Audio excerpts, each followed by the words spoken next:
सभी व्यूअर्स को मेरा प्यारा सा नमस्कार। और आज जो हम स्टार्ट करेंगे क्लास 10th का चैप्टर नंबर 12 का टॉपिक है आपका एरियाज रिलेटेड टू सर्कल। तो ये एक इंट्रोडक्शन वीडियो है जहां मैं आपको सारे फार्मूले बताऊंगा इस चैप्टर से रिलेटेड। तो बिना स्किप किए इस वीडियो को पूरा देखिए और श्योर अगर आप इस वीडियो को पूरा देखते हैं तो अगर आप अपने कोचिंग में या अपने स्कूल में ये एक्सरसाइज स्टार्ट कर चुके होंगे या करने वाले होंगे तो ये आपके लिए बहुत ज़्यादा हेल्पफुल होगा। और इस वीडियो में जो भी फार्मूले होंगे उससे हम इस चैप्टर के सारे क्वेश्चन को अटेम्प्ट कर पाएंगे आसानी से। और बोर्ड के क्वेश्चंस को भी अगर आपके पास अनसॉल्व पेपर है या कोई ऐसा पेपर पैटर्न जो भी है आप उसको आसानी से इस चैप्टर के क्वेश्चन को सॉल्व कर पाओगे। तो चलिए स्टार्ट करेंगे। इंट्रोडक्शन की बात करें तो इस चैप्टर में जो भी हमें फाइंड आउट करना है वो सर्कल से रिलेटेड ही करना है, मीन सर्कल के एरिया से रिलेटेड। तो सर्कल के एरिया से रिलेटेड की बात करें तो सबसे पहले आपको पता होना चाहिए कि सर्कल क्या होता है। भाई सर्कल क्या है? सर्कल एक ऐसा फिगर होता है जो एक पॉइंट के चारों ओर इनक्लोज्ड पाथ होता है। कैसा पाथ होता है? एक इनक्लोज्ड पाथ होता है जिसका कोई ना कोई डेफिनेट सेंटर होता है। जैसे कि इसका जो डेफिनेट सेंटर है वो क्या है? O।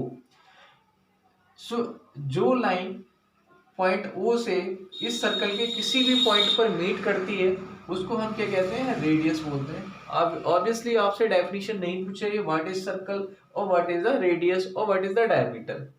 और जो लाइन इस सर्कल के दो पॉइंट को मीट करे बट वो सेंटर से होती हुई जाए उसको हम क्या कहते हैं? उसको बोलते हैं हम diameter. This is the diameter. अगर लाइन ए ओ बी की बात करें तो ए ओ बी क्या होगा? आपका डायमीटर। ओ ए क्या होगा? आपका रेडियस। ओ बी क्या होगा? आपका रेडियस। और ओ सी क्या होगा? आपका रेडियस। समझ में आ गया?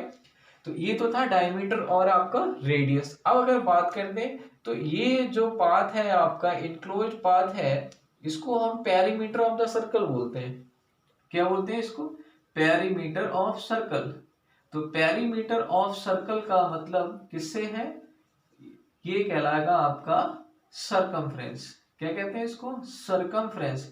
तो बहुत से क्वेश्चन ऐसे होंगे जहां पर आपको सरकमफ्रेंस दे रखी हुई होगी और सरकमफ्रेंस के बेसिस पे आपने रेडियस फाइंड आउट करनी होगी अगर आपने एरिया फाइंड आउट करना है। तो सरकमफ्रेंस के लिए फार्मूला होगा आपका circumference mean perimeter of the circle is जो होता है आपका 2 pi r where r is the radius. Understood? अगर हम बात करें सरकमफ्रेंस की, अगर वो सरकमफ्रेंस पूछता है कि भाई अगर ये जो ए ओ बी है वो इस सर्कल को 2 पार्ट में डिवाइड कर रहा है, 2 इक्वल पार्ट में डिवाइड कर रहा है, तो यहां से जो आपका आर्क ऑफ ए या मैं बोलूं ए सी बी, क्या बोलूं मैं? ए सी बी, तो ये कहलाएगा आपका हाफ सरकमफ्रेंस। मतलब सरकमफ्रेंस का half part that will be half into 2 pi r। तो यहां से 2 से 2 कैंसिल कर सकते हैं। तो अगर हमने arc of A C B पता करना हो यानी कि जो कि आप हाफ सर्कल से रिलेटेड कर रहे हो तो वो कितना हो जाएगा? आपका पाई r हो जाएगा। अंडरस्टूड? अगर सीधी बात है अगर यहाँ पर ये कोई एंगल बनाता है, क्या बनाता है? एंगल। जैसे कि अगर मैं बात करूं AC की, किसकी बात करूं मैं? AC की। आर्क ऑफ AC क्या होगा? Arc of the length. सारी बातें एक जैसी है। तो अगर आप सपोज दैट ये एंगल आपका थीटा हो तो होल एंगल कितना होता है? 360। तो अगर ये आपने निकालना हो, AC निकालना हो, आर्क ऑफ AC निकालना हो तो क्या हो जाएगा आपका? थीटा बाई 360, क्योंकि पूरे एंगल की वैल्यू कितनी होती है? 360 होती है एक पॉइंट के सराउंड। सो जितने भी एंगल पे बात कर रहे हैं तो थीटा अपॉन 360 और पूरे पाथ जो सरकमफ्रेंस होती है वो कितनी होती है? 2 पाई r। तो इस तरह से आपके सरकमफ्रेंस के ये 3 क्वेश्चन, ये तो मैंने बताया अगर आपका जो सरकमफ्रेंस है मीन वो हाफ सर्कल के लिए पूछा जा रहा है तो क्या हो जाएगा? आपका पाई r हो जाएगा। टोटल के लिए क्या हो जाएगा? आपका 2 पाई r हो जाएगा। और किसी एक एंगल पर बेस्ड है तो theta by 360 into 2 pi r। Understood? अब इसके बात करते हैं एरिया की। Area of circle. अब एरिया ऑफ सर्कल की बात करें तो एरिया ऑफ द सर्कल होता है पाई r स्क्वायर। अब मैं थोड़ा सा और यहां से बताना चाहूं, ये आपका कोई सर्कल है, ठीक है, ये आपका सेंटर है। अगर हम इस सेंटर से जाते हुए एक लाइन ड्रॉ करें तो इसको हम क्या बोलते हैं? बेस बोलते हैं। तो एक बेस होता है, मीन एक बेस की बात कर रहा हूं, वो सर्कल को 2 इक्वल पार्ट में डिवाइड करता है। कितने पार्ट में? 2 इक्वल पार्ट में, तो ये बन जाता है आपका सेमी सर्कल। क्या बन जाता है? Semi circle. First semi circle and second semi circle. अगर आपसे सेमी सर्कल का एरिया पूछा जाए तो एरिया ऑफ सेमी सर्कल, तो भाई सेमी सर्कल का एरिया पूछा जाए तो देखो ये जो सर्कल था वो 2 पार्ट में डिवाइड हो गया। पूरे सर्कल का एरिया क्या है? Pi R square. 2 पार्ट में डिवाइड हो गया, it mean 1/2 into pi R square. जितने भी पार्ट में डिवाइड कर रहा है तो आप क्या कर दोगे, अगर जैसे कि अगर मैंने 2 डायमीटर बना दिए तो 2 डायमीटर बनाने से क्या हुआ, ये जो सभी ये जो बन गए आपके, ये 4 पार्ट बन गए। कितने पार्ट बन गए? 4। अब इस एक पार्ट को हम बोलते हैं क्वाड्रेंट। क्या बोलते हैं? Quadrant. This part, only this part is called the quadrant. और क्वाड्रेंट पार्ट होता है वो 90 डिग्री एंगल पर बेस्ड होता है। अगर मैं एरिया ऑफ क्वाड्रेंट की बात करूं, area of quadrant of a circle will be, देखो अब 4 पार्ट डिवाइड हो गए तो it mean 1/4 into pi R square. ठीक है। अगर मैं यहाँ पर एक पार्ट और बना दूं या एक पार्ट और बना दूं तो यहां से आप देख रहे हो ये 1 2 3 4 5 6 7 8 पार्ट में डिस्ट्रीब्यूट हो चुका है। आप जितने डायमीटर इस पर प्लेस करते रहोगे, जितने डायमीटर बनाते रहोगे, वो सर्कल उतने ही पार्ट में डिवाइड होता जाएगा। ठीक है। अगर यहाँ पर if n part is n, तो आपका जो ईच पार्ट एरिया होगा वो कितना हो जाएगा? Each part area will be 1। अगर आपने जितने भी बनाने हैं, ठीक है, जितने भी पार्ट हैं, तो आप क्या करोगे 1/n into pi R square. ठीक है। जैसे कि एक्सरसाइज में 12.2 की एक्सरसाइज में एक क्वेश्चन आएगा, वहां पर आपने वो क्या आएगा कि 5 डायमीटर रख दिए, 4 डायमीटर रख दिए। तो डायमीटर जितने रखेंगे, अगर उसने 4 डायमीटर प्लेस किए, जैसे 1 2 3 4 डायमीटर है ना, और 4 डायमीटर वो पार्ट को कितने पार्ट में डिवाइड कर रहे हैं? इस पूरे सर्कल को 8 पार्ट में डिवाइड कर रहे हैं। तो आप क्या लगा दोगे? 1/n की वैल्यू कितनी कर प्लेस कर दोगे? 8। अगर मैंने इसमें एक डायमीटर और बना दिया, अब ये कितने पार्ट डिवाइड हो गया? 10 पार्ट हो गया। तो इसका मतलब n की वैल्यू 10 है, तो it mean 1/10 into pi R square. उस तरह से आपका ईच पार्ट एरिया आ जाएगा। ठीक है। तो ये थे आपके क्वेश्चन किससे, एक तो सर्कमफ्रेंस की बात की और दूसरा मैंने बात किया आपका सर्कल का। ठीक है। आई होप, पूरी उम्मीद कर रहा हूं कि आप जो मैं बताना चाह रहा हूं आप वो यहाँ से सीख पा रहे होगे।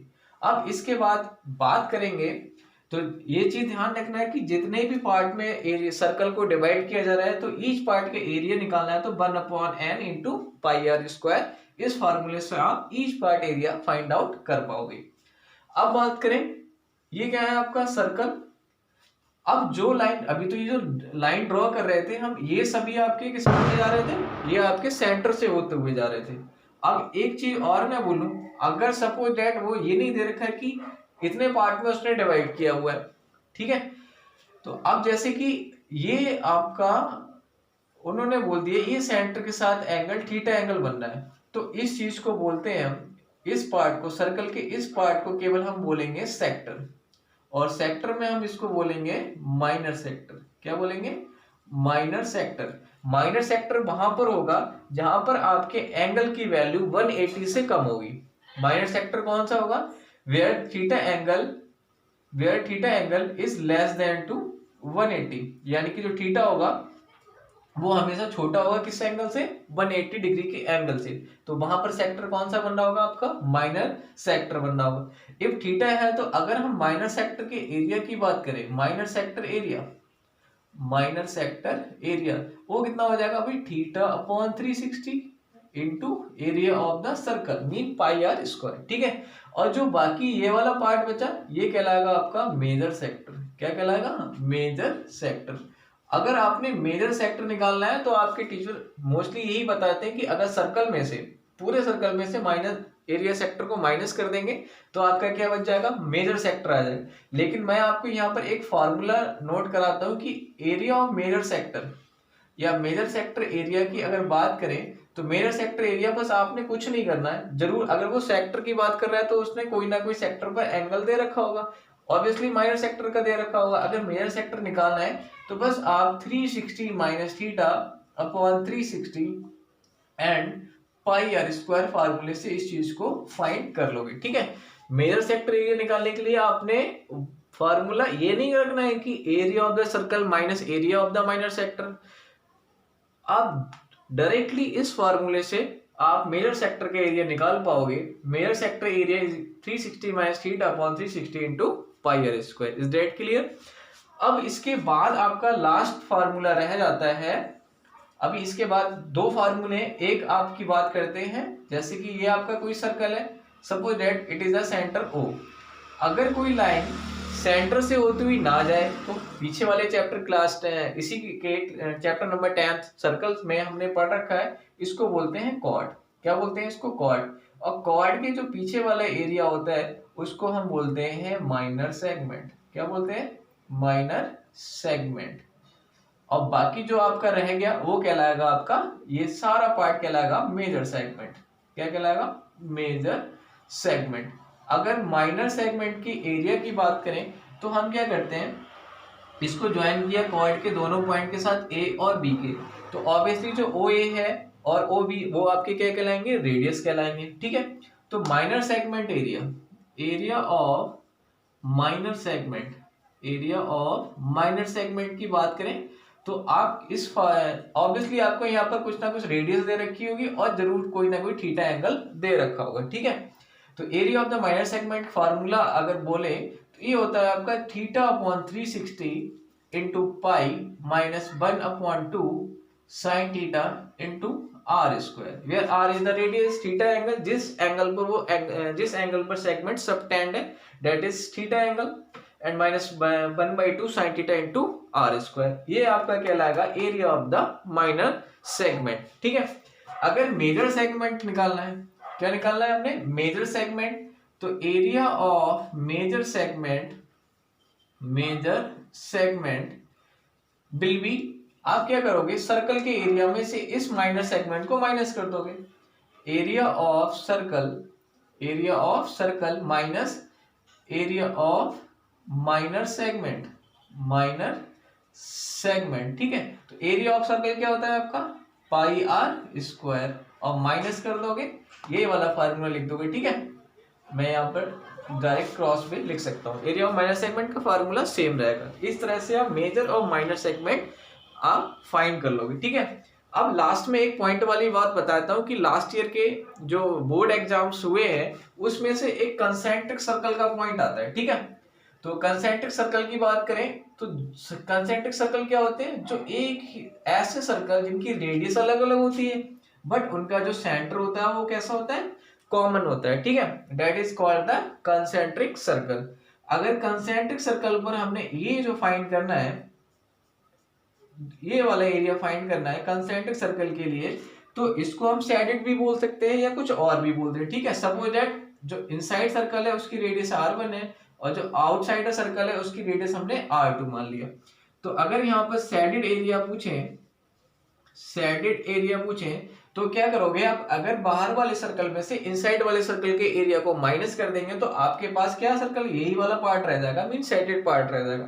तो इसके लिए हम डायरेक्ट फार्मूला यूज कर सकते हैं, पाई r2 square minus r1 square. ये कहां से आया भाई? पाई आर स्क्वायर, बाहर वाले सर्कल में से अंदर वाले सर्कल को मीन पाई r1 स्क्वायर में से माइनस कर देंगे तो आपको क्या रह जाएगा? शेडेड एरिया रह जाएगा। अब सपोज दैट कुछ क्वेश्चन ऐसे होंगे जहां पर कोई ना कोई एंगल दे रखा होगा। क्या दे रखा होगा? एंगल। जैसे कि अगर मैं बात करूं, ये आपको दे रखा हुआ है इस तरह से, कंसेंट्रिक सर्कल है, हालांकि देखने से शायद नया लग रहा हो, तो आप क्या करो, जैसे यहाँ पर उन्होंने दे दिया कि ये एंगल आपका थीटा एंगल है, तो ये वाला एरिया बताओ कितना होगा।